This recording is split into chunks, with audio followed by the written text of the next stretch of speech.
Hi guys, welcome back to ATH classes. കുറച്ച് കാലമായി video ഒക്കെ ചെയ്തിട്ട് കുറച്ച് വർക്ക് കുടുങ്ങിപ്പോയി, സോറി കേട്ടോ. കാന്താര ചാപ്റ്റർ 1 തിയേറ്ററിൽ പോയി കണ്ടു. പടം കണ്ട് എനിക്ക് തോന്നിയ കാര്യങ്ങളാണ് ഈ വീഡിയോയിൽ ഞാൻ ഷെയർ ചെയ്യുന്നത്. ഇത് തികച്ചും എൻ്റെ വ്യക്തിപരമായ അഭിപ്രായമാണ്. Please note the point.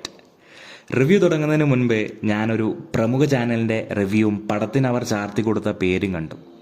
Channel ഏതാണെന്ന് ഞാൻ പറയുന്നില്ല. പടം ഹിന്ദുത്വ രാഷ്ട്രീയം പറയുന്നുവെന്നാണ് ഇവരുടെ പക്ഷം. അവരുടെ അഭിപ്രായത്തെ എനിക്ക് ആക്സെപ്റ്റ് ചെയ്യാൻ പറ്റിയില്ല. സിനിമയെ സിനിമയായി കാണുക, മതവും സിനിമയും ദയവ് ചെയ്ത് കൂട്ടിക്കുഴയ്ക്കരുതെന്ന് അപേക്ഷിക്കുകയാണ്. ഒരു കാര്യവുമില്ലാതെ വർഗീയ വിഷയം ചീറ്റുന്നത് കാണുമ്പോൾ കഷ്ടം തോന്നുന്നു. ഒന്നേ പറയാനുള്ളൂ, സിനിമയെ സിനിമയായി കാണുക, അനാവശ്യമായി വർഗീയത നിറയ്ക്കരുത്. കാന്താര ചാപ്റ്റർ 1 ഡയറക്റ്റ് ചെയ്തിരിക്കുന്നത് ഋഷഭ് ഷെട്ടി. സർ, നിങ്ങൾ വേറെ ലെവലാണ്. തള്ളാൻ പറയണതല്ല, കാര്യമായിട്ടും കഥയുടെ ഒഴുക്കും ഫീലും നിലനിർത്താൻ നിങ്ങളെടുത്ത എഫേർട്ടിന് ഒരു ഹാറ്റ്സ് ഓഫ്. ഡയറക്ഷൻ മാത്രമല്ല, ആക്ടിങ്, ഇത് രണ്ടും എങ്ങനെ എത്ര നന്നായിട്ട് മാനേജ് ചെയ്യുന്നു, അത്ഭുതം തന്നെ, ഒന്നും പറയാനില്ല. അത് നിങ്ങളെ കണ്ടു തന്നെ അറിയുക. പടത്തിൻ്റെ VFX ഡിപ്പാർട്ട്മെൻറ്റാണ് അടുത്ത പ്ലസ് പോയിന്റ്. പടത്തിൻ്റെ VFX ഡിപ്പാർട്ട്മെൻറ്റ് നിങ്ങൾ കൊടുത്ത പൈസയുടെ 200% വർക്ക് ചെയ്തിട്ടുണ്ട്.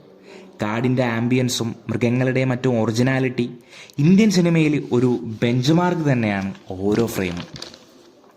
പോസിറ്റീവ് മാത്രം പറയുന്നത് ശരിയല്ലല്ലോ. നെഗറ്റീവായി തോന്നിയത് പടത്തിലെ കോമഡി പ്ലേസ്മെൻ്റ് ആണ്. പടത്തിൽ തുന്നിച്ചേർത്ത പോലെയാണ് എനിക്ക് അനുഭവപ്പെട്ടത്. അത് എനിക്കത്ര വർക്കായില്ല. അതാണ് എനിക്ക് തോന്നിയ ഏക നെഗറ്റീവ്.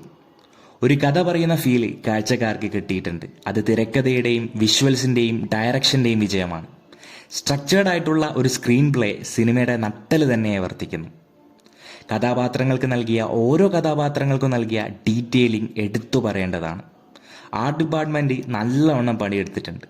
ബാക്ക്ഗ്രൗണ്ട് മ്യൂസിക്, പടത്തിന് കൊടുത്ത എലവേഷൻ, അത് നിങ്ങൾ കണ്ടു തന്നെ അറിയുക, കേട്ട് തന്നെ അറിയുക, അനുഭവിച്ച് തന്നെ അറിയുക. 160 രൂപയ്ക്ക് ടിക്കറ്റ് എടുത്ത് എനിക്ക് ഒരു പൈസ മുതലായി.